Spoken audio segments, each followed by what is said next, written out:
Most people's morning routine when they wake up on a Monday morning is this. Beep, beep, beep, beep, snooze. Beep, beep, beep, beep, snooze. And after about 5 snoozes, they gradually get to the side of the bed, sit on the side, and they go, oh, bollocks. Why the f do I do this? Why do I do this? Why do I go to work every day? What is the purpose of what I do? How many people here have had that on a Monday morning? We all have, right? We all wake up sometimes not knowing why we do what we do, why we stare at that screen. And the most important thing to do is to try and get that why or that purpose for you and your teams within the workplace. Now, we don't always get it right. I myself had a really tough time in 2008. I worked at these various different companies. I worked in the investment management industry for 21 years, worked my way up from customer service on a client broking team all the way up to head of sales and marketing for Davy and sales director for Threadneedle. And in 2008, I was working for Threadneedle. And at that point in time, we had 3.3 billion in hedge fund sales. And in fact, we had 500 billion under management altogether. And who remembers 2008 in September? Do you remember that? Anybody? Yeah, it was a pretty tough time for most people. And for me, I was running a team where we lost 3.3 billion in about 2 months. They just took for the doors and just ran. And I went through massive stress. I was having to lay off 40% of our staff. I was having to see people who I really loved and cared for carrying boxes outside, losing their jobs. And even though I was the number 1 performer in the team and I was really fit at the time, I was actually playing National League, Premier League hockey at the time, so super fit. I ended up getting super stressed as well. And as we know, when you get stress in the body and that kind of feeling inside, that stress can lead to disharmony and that can lead to disease. And over a very short period of time, I ended up seeing doctor to doctor, specialist and specialist. And actually, it's funny, I always tell people in my coaching to be careful what comes out of your mouth and what you say, because you can create things. And one of the things I used to say all the time in terms of my investment process is that we use this macro, top-down and bottom-up way of investing. And my God, I wish I hadn't said that, because I ended up having 2 of those cameras down, top-down, and 2 bottom-up as well. It wasn't pleasant, I can tell you that. So then in 2009, I had 2 operations that went wrong. And I went through the next 3 years literally waking up 10 times, 15 times in the night, like as if I'd been smacked in the stomach. I would go into meetings with clients and I'd be sitting there having lunch and I'd have to excuse myself 3 times to be able to go into the toilet and rub my stomach and do stretches to try and relieve the pain in my abdomen. It was so bad. I went from this top-notch hockey player into a guy who'd sometimes wake up in the night crying. It affected me, it affected my relationship, it affected everything in my life. Then, just when I thought I might be getting a bit better, in 2012, I ended up having a near-death experience. I got something called a norovirus, which is a stomach bomb. And when you had the operations that I had on your digestive tract, you did not want to get this. And after 10 days of serious dehydration, I ended up being rushed to hospital in an ambulance. ECG said heart. Blood pressure had doubled. And I arrived into hospital. I don't know if any of you have been to A&E in a really serious time. There's literally pain, agony, everybody's screaming around me. And I'm looking at the blood pressure kit, and it's like 250 going, holy crap. Normally having 110/70 as a fit guy. I was put on one of those trays and rushed down to X-ray. And I'm sitting in the tray thinking, this is it. This is it. Life is over. But then suddenly, the fear, the anxiety just disappeared. I was encapsulated in this amazing feeling of love, energy, and connection. Nothing like I'd ever felt before. There was no man with a beard, but there was an energetic presence there of pure energy that I felt like I was connected to. Nothing like I've ever had before. And I realized that everything in this life is energy. And that you're connected to it in every way. So I came back, obviously, I was fine. I'm still here, as you can see. I came back and I had this spiritual experience. So I went and learned a lot about spirituality and then healing, because I wanted to make sure I was perfectly healed, and became a master teacher of 5 modalities of healing. Met people like the Dalai Lama and many other people like that. And then got into life coaching because of the mind, body, and connection. Because if you think about it, your body's just made up of cells. Those cells regenerate all the time. You're hoovering up your skin cells every day, but also your bone cells, your heart cells, everything is regenerating. And the only thing that binds those cells is the energy within. And the mind can affect that energetic presence so much. So I got into life coaching, and obviously I'd done 21 years in the hedge fund world, and I'd done reasonably well there. So I started doing business coaching, and someone asked me to do one of these type of speeches, and then another one, and then someone asked me to do a radio show, and then I got my own radio show. And over 2 years, I thought I might get my friends and family. I ended up getting, amazing people like BB Baskin at the back here, who was one of the top radio presenters in Ireland in the 80s, and many others, such as Stuart Lancaster and people like who came on my show. And since then, I've set up a company called DNS Performance Optimization, which is coaching, consulting, and corporate training. I go into a lot of businesses throughout the world, focusing a lot at the moment on financial services and tech. And I work with their sales teams in terms of sales training. I do a lot of presentation skills training. And I also do this kind of high-performance success without stress. And what you're seeing today is only a little snippet of normally a 2 to 3 day course that I do at people. So I've worked with some amazing people, if I can get this to work. Oop, went too far. So I worked with some amazing people, been on stage with lots of different people all over the world, and I've got some great recommendations very kindly from people like Stuart Lancaster, Bill Liao, he does WeForest.org, also Coder Dojo, and Andy Harrington and Jack Daly, who've both spoken on stage with people like Tony Robbins and Lord Alan Sugar. So where this has led to me now is try and help people make it happen in terms of high-performance success without stress. And I always use the acronym of MAKE in my radio show every single week, where you have to make sure you get the right mindset or motivation. Because let's face it, before you can really love someone else, you have to find true love for yourself. So before you can motivate anybody else, before you can get yourself out of bed and know exactly what you're doing, you need to motivate yourself first before you can motivate the people around you and your clients to buy your products as well. And I have a mindset programming course, which I do, part of my sales thing, and also part of the high-performance success course as well, which if anyone's interested, please contact me afterwards. Secondly, actions. Actions. It's incredible how, in terms of reducing stress, if you plan properly, you can make it so much easier for yourselves. Most people, how many people here write a business plan? Yeah? How many people write the business plan, give it to their boss, it goes in the drawer, next year, when it's bonus time, it comes out, and you look how well you've done. Anybody have that? It's an absolute waste of time. You need to make sure that you have a business plan in place that's like a workbook. So you're looking at your targets for the year, for the quarter, for the month, for the week, and even for the day. An activity plan out every single day, every single week of exactly what you're doing. The other thing is we all have friends in the industry that are clients, but actually sometimes these friends are not the best revenue producers for us. So client map, make sure you know exactly how much each individual meeting you're doing is producing in terms of revenue. And finally, activity plan as well. Plan your day out. I always used to say to my sales team, do your admin in the morning, because you're pretty fresh. Then, in the afternoon, maybe do 3 meetings around lunchtime. Lunch tends to be, like, let's face it, we all want to eat, right? So why don't we eat with someone else rather than by ourselves? And then put 2 meetings either side of it, but make them walking meetings. Why sit in an office when you can go walking on a beautiful day? Get some wellness in as well, as this is supposed to be a wellness thing. Next is knowing faith in yourself and knowledge. There's so many people, they might be a CEO, you might be a business owner, and you've got an amazing belief in yourself, and you know exactly what your purpose is and what you're trying to do, but actually the people around you are just coming in, getting the check, going out. They don't feel they have a purpose in what they're doing. And it's important to disseminate through employee engagement, which I also do employee engagement plans, to make sure that you can help your staff know every day why they're there and what they're doing, so that they feel enthused, they feel part of the community, connected to the business and connected to your goal. Then finally, energy and enthusiasm. Once you get them into that state, you need to keep them into that state. And I have wellness plans that I've been doing for quite some time. Even when I was working in the investment management industry, I used to do it at Davies as well. On a Monday night, we used to get like 50 or 60 people, ranging from age of 20 or right up to 60.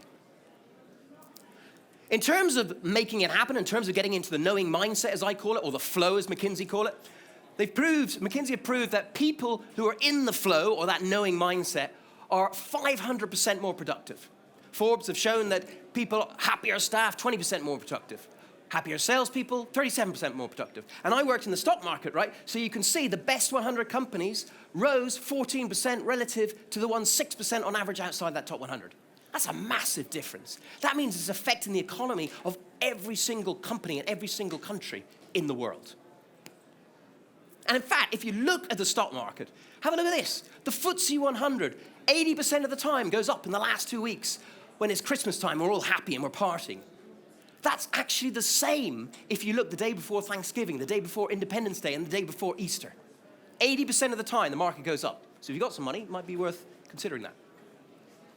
But it's all very well putting this in place. As I said, we need to make sure that our staff and ourselves are focused on that goal every day and that purpose.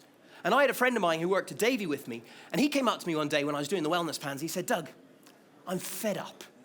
I'm an IT guy who every single day just picks up the phone. I get blah, blah, blah, blah complaint, blah, blah, blah complaint.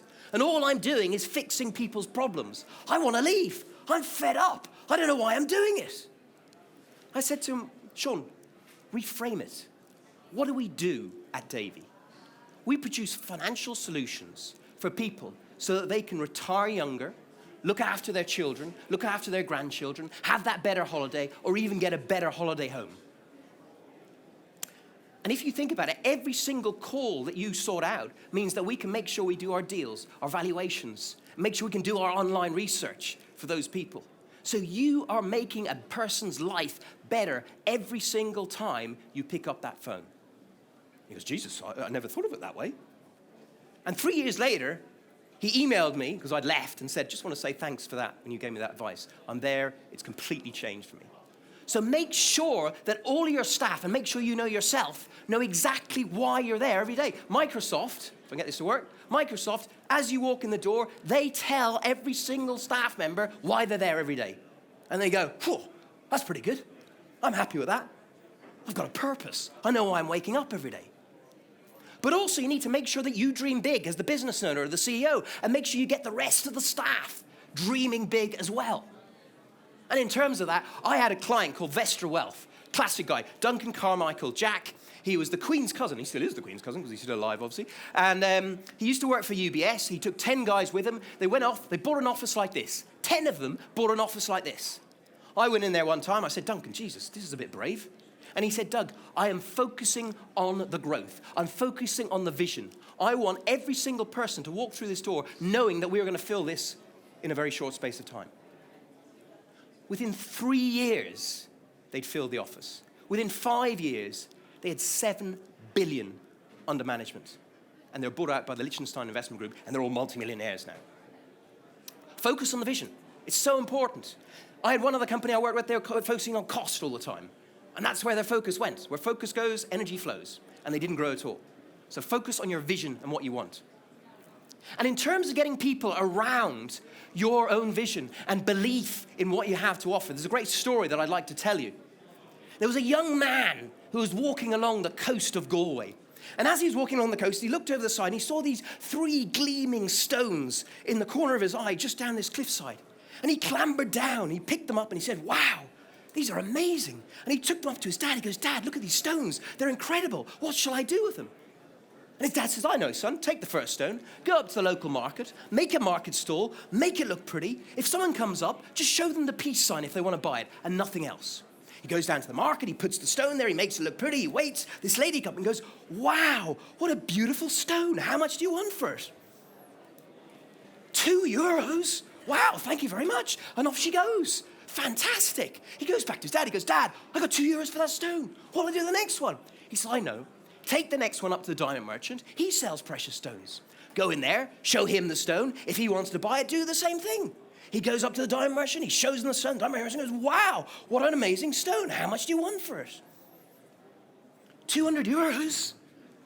Deal, done, thank you very much. And off he goes, Dad, I got €200 for that stone. That's incredible. What shall I do with the next one? He goes, I know, son.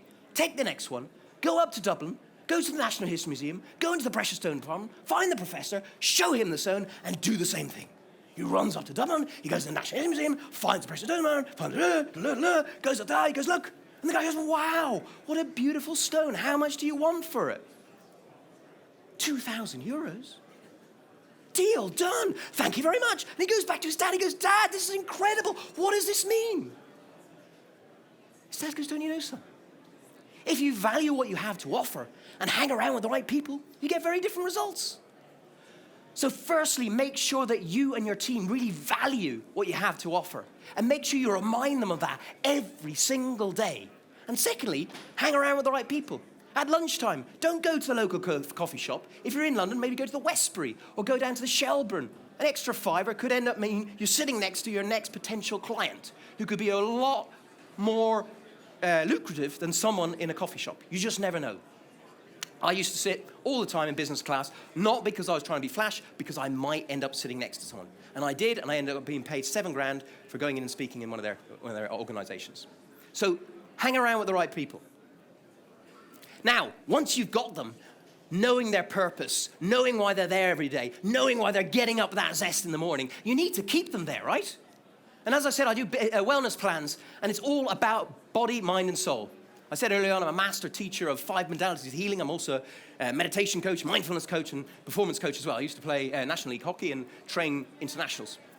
So in terms of mind, body, and soul, most people know the body stuff. It's all about nutrition, exercise, and proper rest. I said earlier on that your body is made up of cells, and they're regenerating all the time. So you need to make sure that those cells that are being replenished are the best possible ones. So eat well. Exercise as well. Most of us go to the gym. We do that, we sit there all day doing bugger all, and then eventually we get up, we run like mad, and we go back and do bugger all again. Try and do a bit of exercise all the way during the day. There's a lot of smokers in my old office, and they used to go, oh, but it really helps me relax. And I said, well, give up smoking and do the same thing. Because basically, you're standing up, you're walking outside, getting some exercise, and you're going, taking big, deep breaths. So do that yourself. Or you can create a plan where everybody's allowed to get up at their desk and start doing some star jumps. I'll tell you what, if you have someone doing that next to you while you're on the phone, you'll start laughing. It'll create a lot of camaraderie as well, and in terms of social wellness as well. And then rest is obvious in terms of getting enough sleep. Now, secondly, in terms of mind or mindset, I have an optimal mindset programming system, which is all about getting rid of those old crap programs that you have playing. The parental programs that you learn. Maybe you're a little bit defensive at times. Maybe you don't listen enough. Maybe you're a bit egotistical or opinionated. And if you have those, it's all about recognizing those and getting rid of those. And I have an actual program that's much more into this, of how you can recognize, how you can help people and get them to help recognize in you as well, so that you can achieve what you want in terms of the future, in terms of how you can get rid of the blockages and get on better with people around you and get on better with yourself as well. Now, I don't have time to go through this because I've only got 20 minutes, but if anyone's interested in this, I do this in my programs as well. I've had people cry when they've come back into the meeting room. I've had people literally come back in like they've had 2 bricks taken off their shoulders. It's an incredible tool, it's about an hour, so I can't go into it now. Finally, in terms of soul, and we all know about mindfulness, it's come massive now. But actually, the reason why we do mindfulness has been going for years is because not just about sitting there going, it's actually about visualizing your goals and visualizing the steps towards those goals. I have interviewed on my radio show over 120 people, and every single person of them does some kind of mindfulness so they can visualize their goals. When I was in the corporate world, I was getting to, because we had $500 billion in management, we had people like Bill Gates come into our business because he wanted us to invest with him. And every single one of those that I find seem to do some kind of visualization techniques or meditation. So it's a really great thing to visualize, but also it does reduce stress. So that increases energy for life. And life is all about energy, as I said earlier on, as I felt and knew when I had my near-death experience. So in conclusion, have the right mindset. If you're looking to learn the best possible mindset techniques, if you're looking for a morning routine that'll give you 50% more energy, come and speak to me. I've got a great morning routine that I give out to people when they do my courses. Take massive action. Massive action. You've got to put a plan in place of where you are and where you're looking to get to. And thirdly, knowledge. Know yourself, know your client, know your industry, and match your client needs to your USPs, but also know how your body works so that you can optimize your energy to optimize your performance in life. Everything in life is energy. Thoughts are energy. Speech is energy. Thoughts lead to speech. Speech leads to actions. Actions lead to habits. And habits lead to destiny. So think smart, talk smart, work smart, and if you're really smart, you'll get me into your office to do some coaching, corporate training, or consulting work. Thank you very much.